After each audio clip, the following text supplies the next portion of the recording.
Welcome to Mountain View Church. My name is Katarina, and I'm excited to kick off this week's gathering.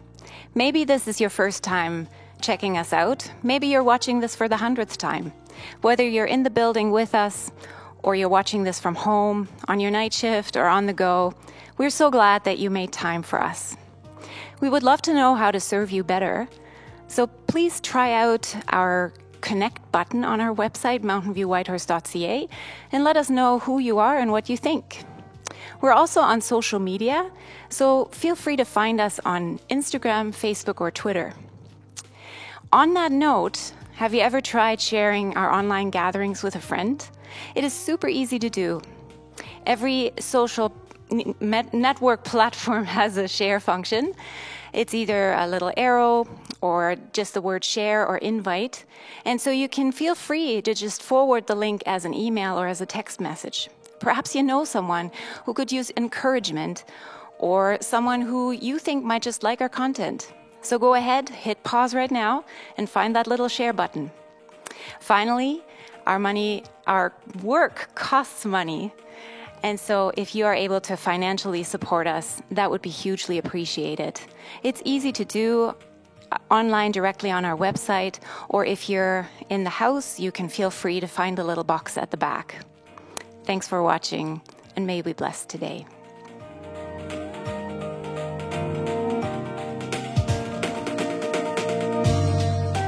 Hi, Base Camp kids. We're really glad that you're with us today.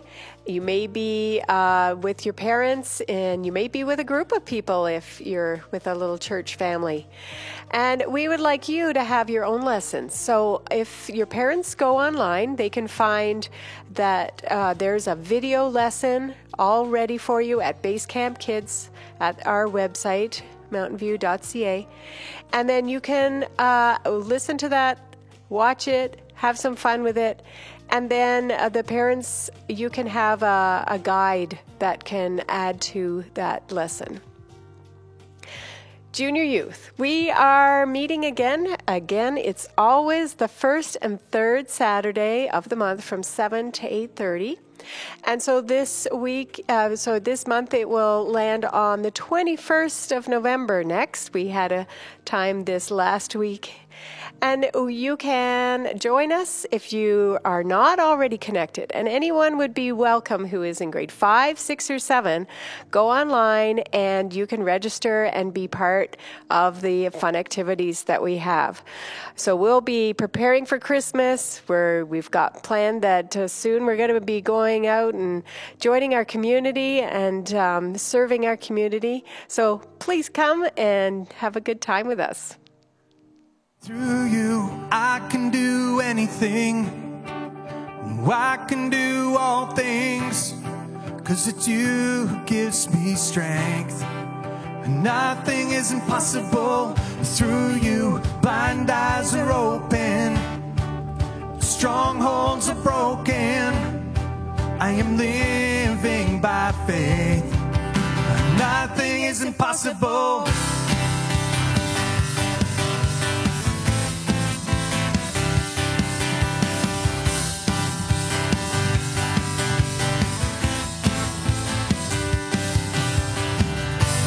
Not gonna live by what I see.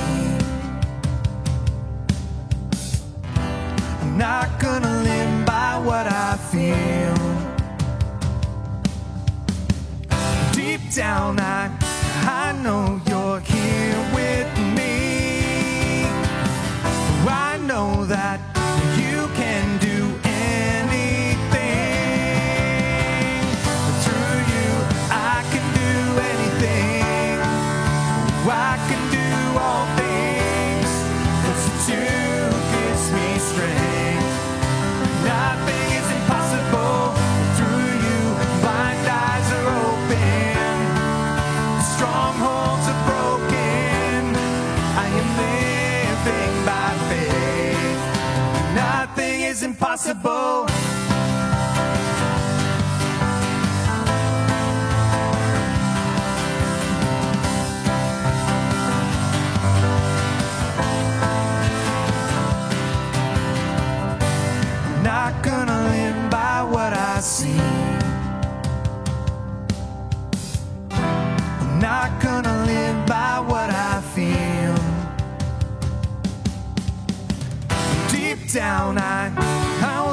that you're here with me. I know that you can do anything. Through you, I can do anything. I can do all things, 'cause it's you who gives me strength. Nothing is impossible. Through you, blind eyes are open. Strongholds are broken. I am living by faith. Nothing is impossible.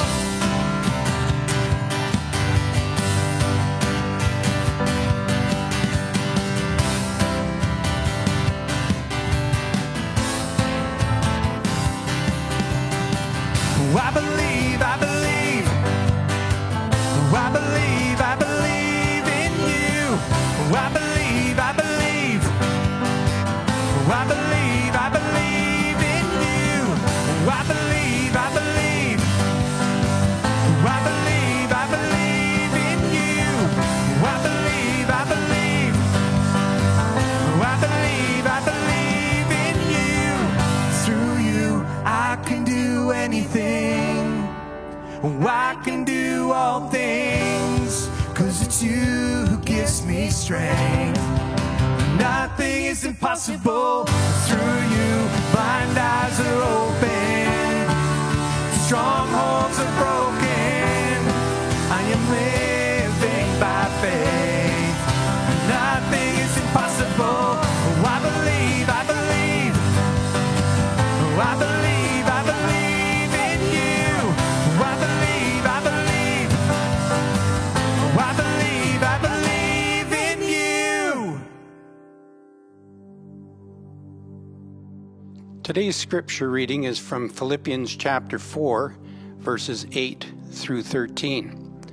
Finally, brothers, whatever is true, whatever is honorable, whatever is just, whatever is pure, whatever is lovely, whatever is commendable, if there be any excellence, if there is anything worthy of praise, think about these things.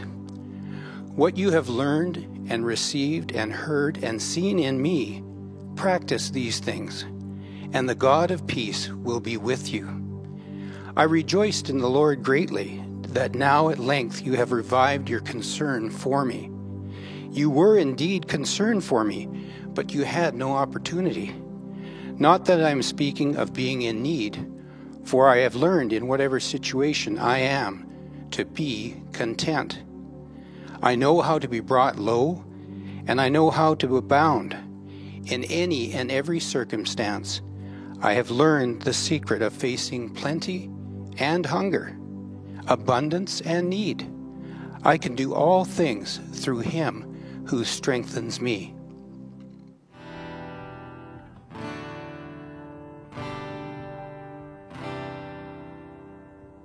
You unravel me with a melody. You surround me with the song of deliverance from my enemies, till all my fears are gone. I'm no longer a slave to fear. I am a child of God. I'm no longer a slave to fear. I am a child of God. From my mother's womb, you have chosen me. Your love has called my name. I've been born again into your family. Your blood flows through my veins. I'm no longer a slave to fear. I am a child of God.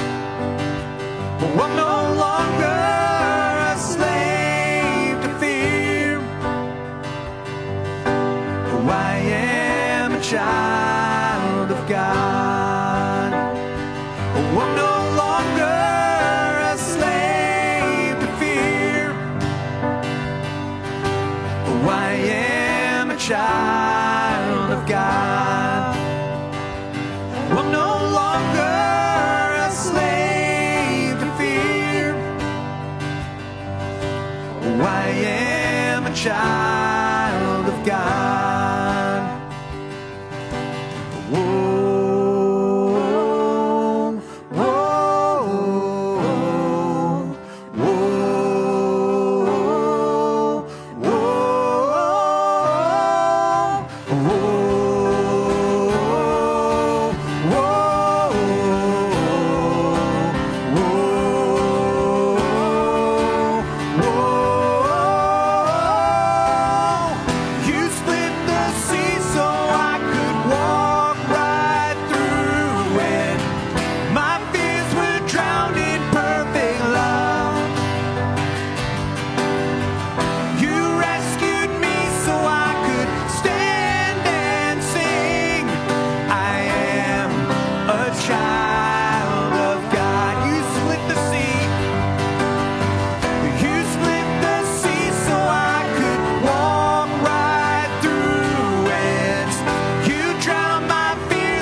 It's shocking, but the way we spend our money reflects what we value, who we think we are, and how we want to appear to others, more than we might be aware of or even be willing to admit.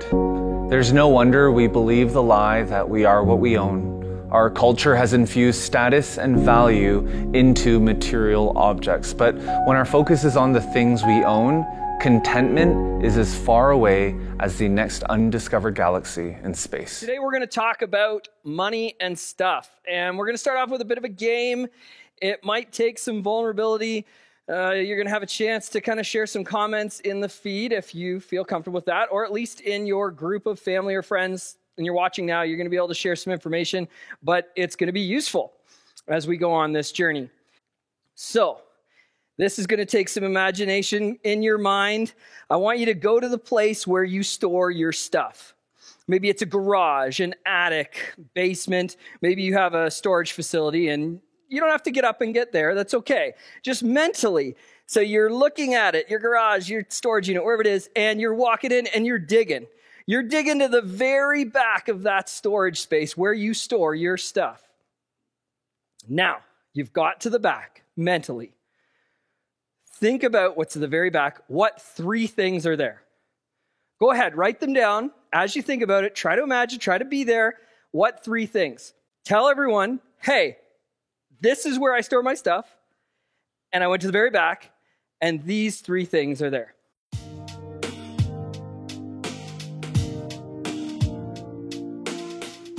Now, go ahead and ask yourself this question. Why do I still have these 3 items? Why do I still have these 3 items? Because maybe they're things that you've never seen in a long time. Maybe you moved them from another location, another place where you used to live, and you just put them back there. Or maybe you only use them once a year. Maybe you haven't used them in 5 years. Whatever it is, what those 3 things, why do you have them? Why do you keep them? And now here's another question too. Why are they important? We've been going through a series called The Lies and Truth About You. The lies and truth about you and me living in this Western culture. I've been using this book by Daniel M., You Are What You Do, and 6 other lies about work, life, and love. And in this series, we've been tackling 7 lies that the world tells us and the 7 biblical truths that God tells us that refute these lies.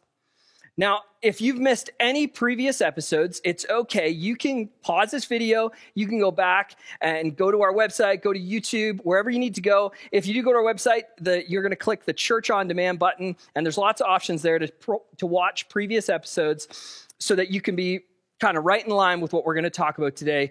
And as we do this, today, what we're going to tackle is the lie, you are what you own. The world telling you that you need to build wealth, you need to build possessions, and the more stuff you have, the more value and pleasure you have in your life. And we don't like the sound of that, but if we're to be honest, in Western culture, it's a thing we deal with. And we're going to see that in the Bible, God pushes against that and says, you are not what you own. And we're going to use two source materials today. First, we're going to look at the Bible, specifically the book of Matthew, Matthew 6. And then we're also going to look at chapter 5 of Daniel's book. We're going to read a little bit from that, called Hoarders Are Us. Now, you might even hear that title and be like, wait, I'm not a hoarder. If we live in the Western world, we keep a lot of stuff we don't need. And we're going to get into it today.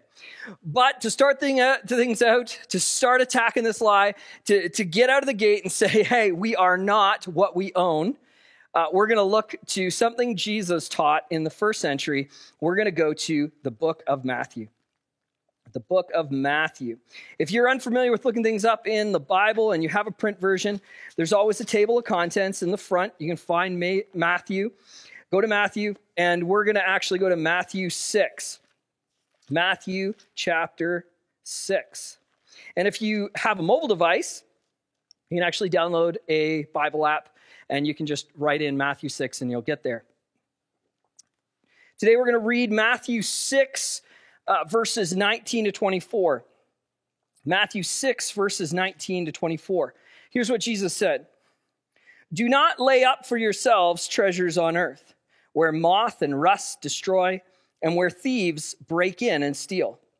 But lay up for yourselves treasures in heaven, where neither moth nor rust destroys, and where thieves do not break in and steal. For where your treasure is, there your heart will be also. The eye is the lamp of the body. So, if your eye is healthy, your whole body will be full of light. But if your eye is bad, your whole body will be full of darkness. If then the light in you is darkness, how great is the darkness? No one can serve two masters, for either he will hate the one and love the other, or he will be devoted to the one and despise the other. You cannot serve God and money. Now, we need to understand that in the ancient world, the first century, as well as, to be honest, the developing world in our current time, all goods have value. Physical items that can be sold, that can be used, they have great value. They're treasures. If you had lots of possessions, you were wealthy. Things like livestock, very, very important. Different things that you could use to build stuff, to make things. That's very important, these tools. Or if you actually had valued items, things like perfumes and other valuable goods like pottery and these types of things in the ancient world were so important. They had value. If you were in a jam, you could sell them, and there were people in the ancient world that would store up treasures. You'd need big spaces to store all your treasure, as well as just physical money. They didn't have things like stocks and Bitcoin and everything else we got now. It was real tangible money like coins, gold, silver, precious metal, jewels, these types of things that you could hold tangible, and you need to store them somewhere. And this is how life was. This is what the world that Jesus spoke into at that time. And this is why Jesus' teaching on the eye makes sense. Because in their world, they're not living in a virtual world, a digital world.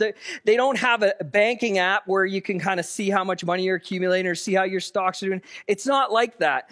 In the first century, you're actually looking at your treasure.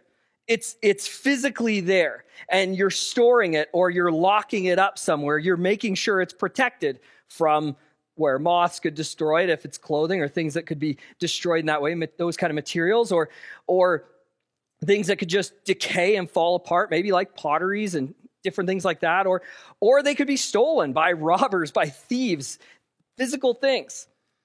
And so the eye had to be watching it at all times. You got to keep an eye on your stuff. And this is what Jesus is talking about. But now let's talk about us, because we do store up a lot of stuff. We do store up a lot of money, and checking that bank balance all the time, checking those stocks and how the investments are doing, that's also relevant. That's what Jesus is talking about. Like, you got to keep your eye on it. You got to check things. That's part of it too. But what he's saying here when he talks about you cannot serve two masters, when he talks about the end of this passage, it's like, well, wait a second, two masters? Is this slavery?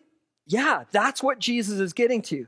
Your treasure, whether it be in the first century, ancient world, developing world, or in our current Western culture, gathering it up in places or having tabs on it, that enslaves us.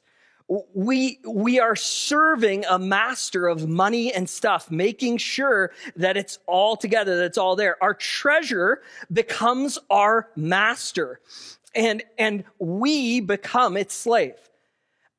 And you want to push against that. I got it. I get it. That's like, come on, this seems really over the top. But pause for a moment. Think about it. Think about what you own. Think about the money you have. Think about how often you think about it. You got to know what's going on with it. That's when you can start to see, okay, wait a second. Is there a chain attached to this a little bit? Am I so worried about my stuff? Maybe it has become a master. How? Where do we go with this?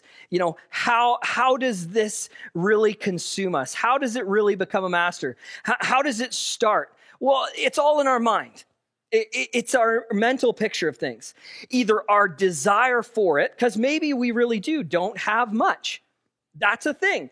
Maybe we don't have much, and we're always looking at what the next guy has. Possessions, money, you want more, the next promotion, and your mind is focused on it. That's kind of how the slavery begins. You want that next toy, you want that next piece of clothing, that next thing for your home, next pile of money, whatever it is. And it's the desire, it's the mental, it's like chaining you up. Or you get to the point where you just start buying it and you start accumulating debt. Same thing. Debt is a bondage. It's like the desire starts the bondage, and then it leads to debt. But maybe you're filthy rich. You just have more money than you know what to do with, and you just buy stuff, accumulate, grow the bank balance. It's like retirement's coming. I'm gonna be footloose and fancy free, but that's still bondage. You're bondage now to your future, or you're in bondage to the next experience you can buy or the thing that you can buy. That doesn't end either. The desire or the debt enslaves us. Now, we're going to get into some deeper stuff, specifically about stuff, about the things we own, possessions. We're going to leave money for a moment, but I just want to say that we did a big series this past year called Dollars and Cents, looking at the book of Proverbs and going through a bunch of the proverbial wisdom that Solomon gave specifically related to money. Again, the series is Dollars and Cents, and you can go to mountainviewwhitehorse.ca/church-on-demand. And if you want to dive deeper into the money stuff, check out that series, and you will see everything you need to, or you can listen to it or watch it, and you'll get great insight into the money part. But for today, I want to talk specifically about our possessions, okay? We're going to talk about our possessions. Where do we hide our treasure? Where do we hide or store our treasure? At the start, we did our little game, right? Where we're going into the garage, the attic, the basement, the storage unit, trying to think, okay, what's back there again? What would be back there? And we're trying to think through it like, yeah, why do I have that? Why do I need that thing? Why do I treasure that? Why do I keep it? Okay, we already went there in that little game at the start, but I want to give you some statistics because you're not the only one that's storing up a ton of stuff. In fact, Canadians and Americans, Western world as a whole, have a massive problem with storing up stuff. Check this out. According to Boxby Urban Storage, they say that 65% of self-storage renters have a garage in their home, 47% have an attic, and 33% have a basement. Isn't that hilarious? So that means they have capacity. Many people that have self-storage units have the capacity to store stuff in their homes, but that's either full up or used in some other way, and so they need extra room outside of where they live to rent to store their stuff. Many of it not always accessed. Maybe that's you. you're starting to wonder, why do I have that stuff? That makes sense. Yeah, my attic's full, my basement's full. Well, check this out. According to CBC Business, they did a huge report on the self-storage industry. And there's a great article, Storage Businesses Booming as Canadians Grapple with, quote, Too Much Stuff. We Canadians have lots and lots of stuff. And so they did the research on this self-storage business. It's great. It's a great business to get into, and it's very lucrative. But why? This is what they wanted to know. Why is it so lucrative? And so they talked to owners and property managers of these self-storage facilities, and they actually replied, there's an industry thing called, that they stated, the demand for storage is driven by the 6 Ds. Demand for storage is driven by the 6 Ds. And these 6 Ds, words that start with D, are in the industry kind of the reasons that they hear of most often why people get self-storage. Now, as I looked into this cultural moment and I learned more about it, I realized that we can actually think about what Jesus says about storing up treasures on this earth, and we can actually look at it through the lens of this Canadian problem, these 6 Ds, these 6 reasons why we store so much stuff, or what the catalyst is, what the beginning of it is, and we can actually learn something very, very important about maybe our problem with hoarding, maybe Western world's problem with hoarding overall. So the first demand for storage in Canadian culture is related to something called downsizing. This isn't a big item. It's not like a big shocker for you that downsizing is important. But downsizing is the point where someone actually has a moment of reality and they look at all the stuff they have and they're like, we need to downsize. We need to move into a smaller place, or we're forced maybe into a smaller place, or we've just got too much. We got to shrink it down. But what's important is this downsizing is all based on where they live. They downsize where they live, and they need to take all that stuff because they don't want to let go of it, and they need to move it to a self-storage facility. So we downsize our life so we feel good about ourselves. It's like, okay, we got rid of all this junk out of our life, but we didn't really. We just stored it up into a different place. And so, again, if we look at it through the light of what Jesus teaches about our treasures on earth, our possessions on earth, what does Jesus say? What would he say to this in downsizing? Don't move it to self-storage. Let it go. Let it go. And we say that. We're like, we're going to sell it. I'm going to save it to sell it. And I get this too. I'm the same way. I'll eventually sell it. It's valuable. It's worth some money. I don't want to just throw it away. Or why not? Why not? Because of the landfill. Okay, give it away. You can go on Facebook Buy and Sell or Kijiji right now. Just put pictures of your stuff and just say, free, come get it. People will come out of the woodwork because there's Canadians that have tons of stuff that'll come have your stuff. Now, I'm not saying maybe it perpetuates the problem, but again, we need to focus as individuals. For you in your life, for me in my life, I got to say, okay, Jesus, I'm listening to you. I'm storing up this stuff. I gotta let it go. And by letting it go, I can't just move it to renting a place. I can't move it into the garage and just store it up there. I need to actually let this go. Does this have to have so much value in my life? Do I got to keep this? Or can I actually say, you know what? If someone else needs this, come take it. It's okay. Yes, did I spend money on it? Yes, I did once upon a time, but I'm not using it.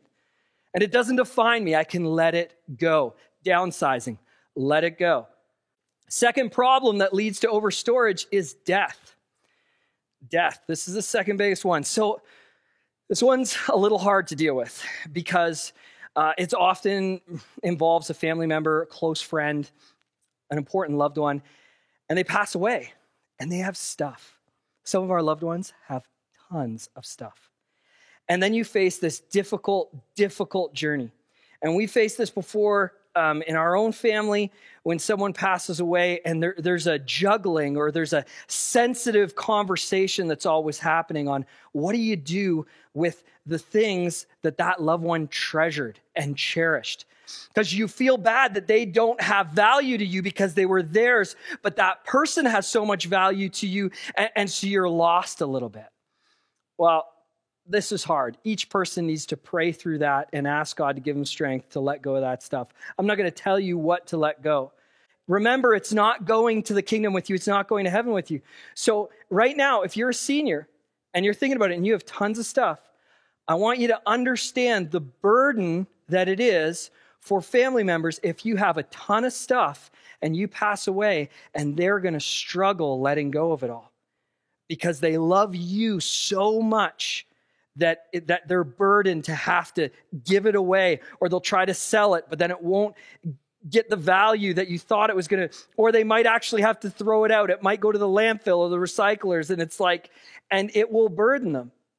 So if you are an elderly person, if you have a lot of stuff, now's the moment that you look at what Jesus says and say, okay, I need to stop storing up this treasure. If I'm not using this and my children or grandchildren don't want it, I need to let it go so that when I pass away, I don't become a burden to them, so that their feelings and love for me doesn't get all mixed up with my stuff. And I know this is a sensitive issue. I get it. But if you've talked to anyone who's had a loved one pass away, it's a real problem. And this is why most of their stuff ends up in storage units. You start storing up the treasures of the people who have come before you. That's a problem. Let's talk about the third one. The third one is divorce. This is so difficult. And due to COVID restrictions, due to COVID and all this, people working in close proximity, divorces have actually increased in Canada, increased even here in our city in the Yukon. And so there's a real estate shortage. A lot of these smaller units are going really quick as there's more and more split homes. And it's a real tragic thing. And this isn't a message about divorce and marriage, although we talk about it here at Mountain View. And we've talked about it before. There's videos on that. We have counseling resources for you if you need a counselor. If you are and your spouse are struggling, we want to help. Please let us know if this is you. But one of the terrible things that happens is two people have lots of stuff, and when the relationship is broken, they don't want each other's stuff in their presence. And so a lot of times one doesn't have the room, or they both don't have the room when they leave the home, and it ends up in self-storage and it just sits there. We believe marriage is important and it's worth fighting for. And so we pray that whatever stuff's in storage right now, that it actually ends up back in your home if it is important and you become united again. And we want to help you with that. But if the relationship is done and things are stored up, again, this I think comes back to the downsizing thing. We can't hold on to the past, or we can't really grapple with the past unless we reconcile. And sometimes that stuff that's stored up might be actually wrapped up in the bitterness and the struggle and everything. And maybe one of the best things you can do is let it go and ask, why am I storing this up? Is this a part of the burden? And remember, it's the relationship, the person that's the most important. The stuff that they own, the stuff that you own together, that's not important. That won't go to heaven with you. And at the end of your life, all that stuff won't matter. Your relationship. So try your best to reconcile it. And if you're someone who knows a friend or family member who's going through divorce, separation, stuff like that, pray for them. Connect them with us so we can get them counseling options. We want to help, okay? So divorce, it's a real thing. It's a hard one. You got to really wrestle through the reconciliation. Okay, the next two I want to talk about kind of go together, displacement and disaster. Displacement and disaster, and this is when someone, either a natural disaster comes, which there's natural disasters that happen in different areas of the world for different reasons. We had kind of a minor one in Lake LaBarge a week or two ago where there's a massive windstorm, and I heard that some cabins got crushed and people's garages, different things like that. And so that's a minor scale. It happened in LaBarge, but it happens in greater ways too. Or someone loses their job, the displacement part of it, displacement or disaster. If there's an economic crisis, a lot of times people get displaced. They have to move other places. They have to move to places where work is. And they've got stuff and they don't have the money to maybe move it. And so in order to transport it, or maybe they don't have a permanent residence, there's all sorts of different reasons. It goes into self-storage. Now, what do we do in regards to what Jesus says? Okay, storing up treasure, building up treasure. How do we deal with this with displacement and disaster? This is where I think the Christian needs to come in and support. Maybe you have extra space, and some of these people's stuff, this is actually important. Like this is their furniture. This is part of their livelihood, maybe their tools they use.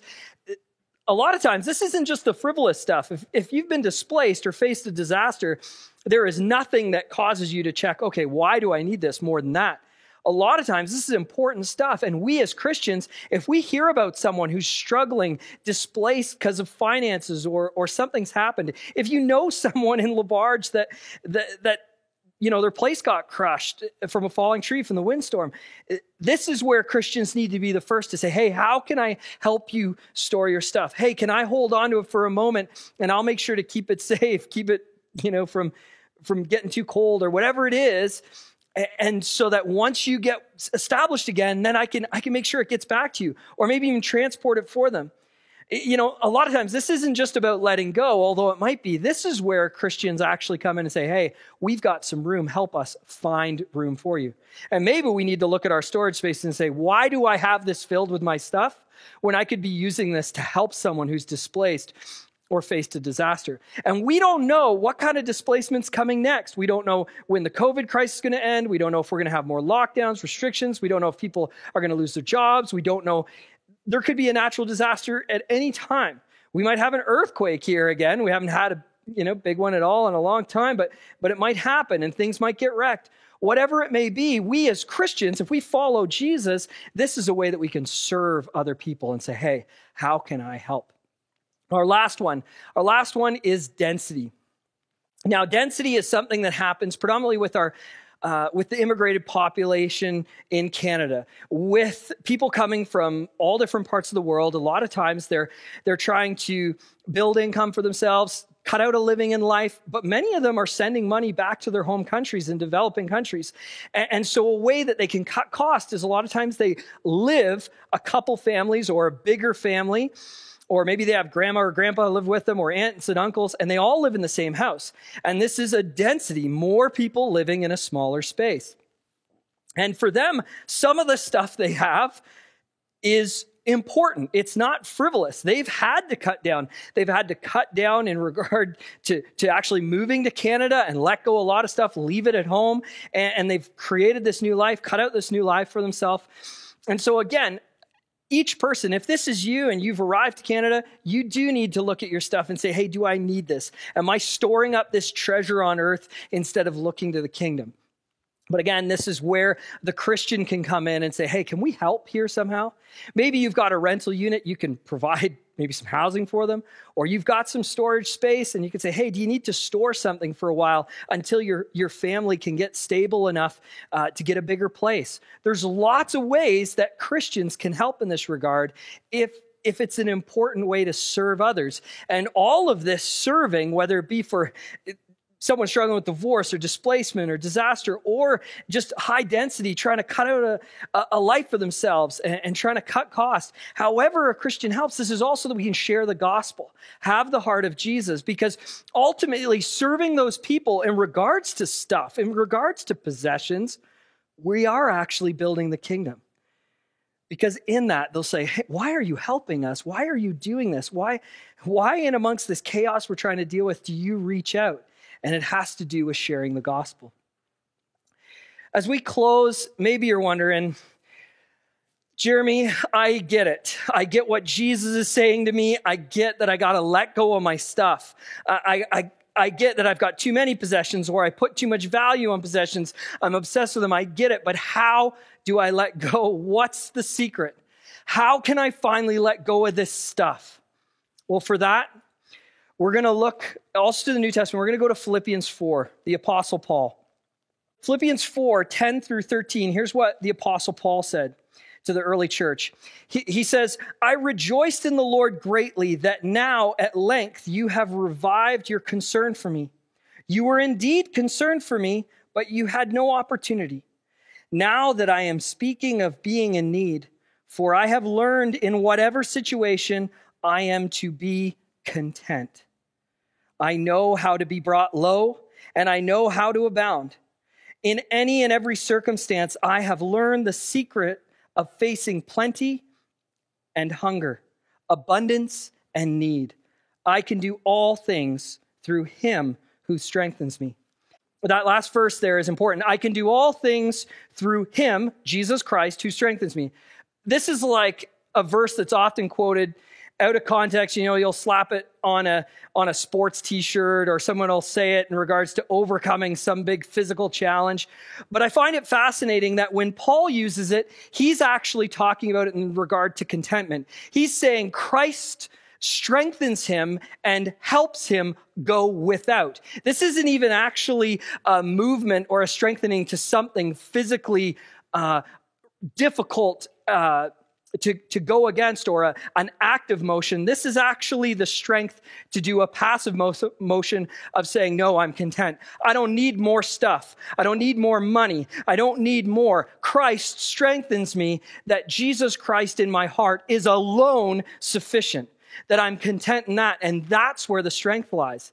He's not actually doing anything. He's actually choosing to not accept things. And this is amazing. So if we look at this, what's the secret? How do we let go? Jesus. Every time we go to that Amazon cart, every time we look at that bank balance, every time we go into that storage unit or that garage, we need to say, why am I holding on to this stuff? Why does it have to be so much value to me? Why is it so important? Why do I feel like it gives me some sort of status? Jesus, please help me let go. Help me walk away from all this stuff. It's enslaved me. It's become my master. It's a burden to me. My eyes are always focused on all this stuff. Help me be content. See, that's the strength.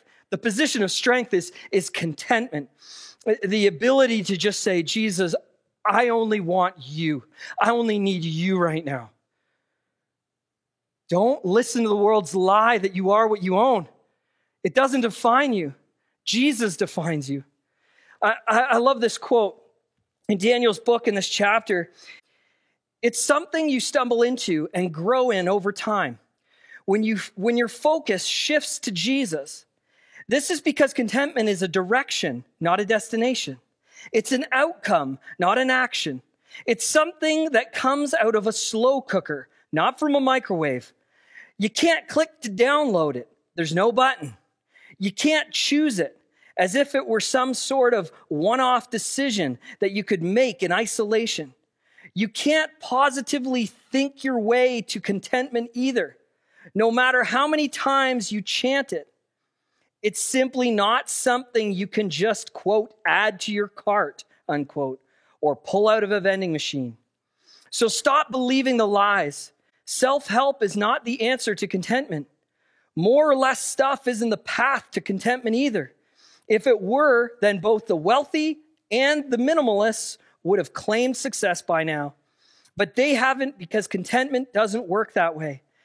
The only path to contentment is through Jesus, since Jesus has already given and promised us everything we need, even though there's nothing we've done or can ever do to deserve it.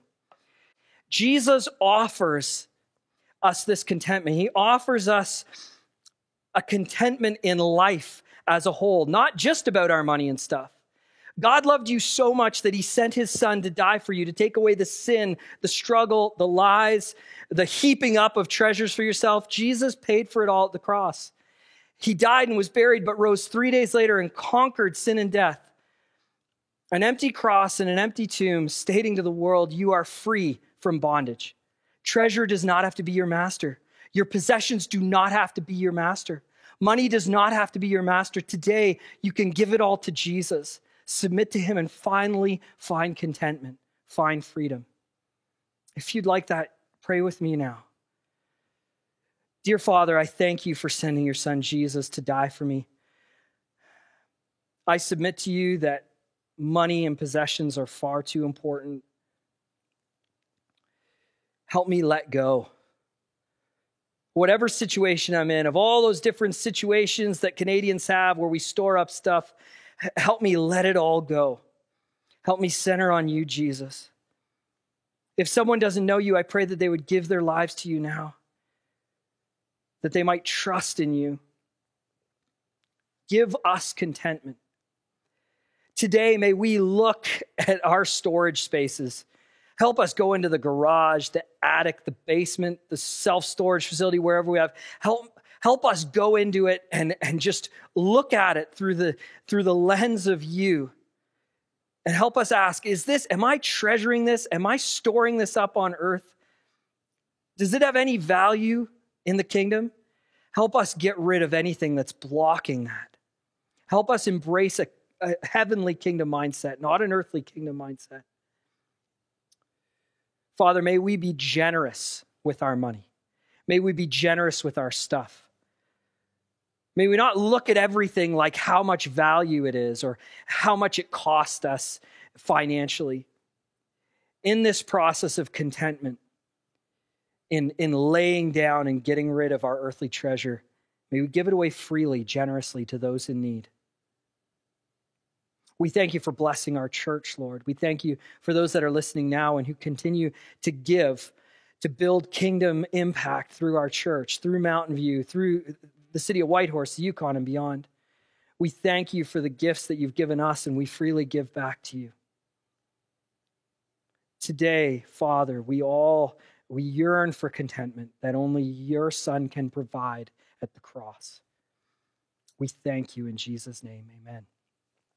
2 questions before we go for you to reflect on or talk about in your church at home group, talk about in the building, social distance groups, please.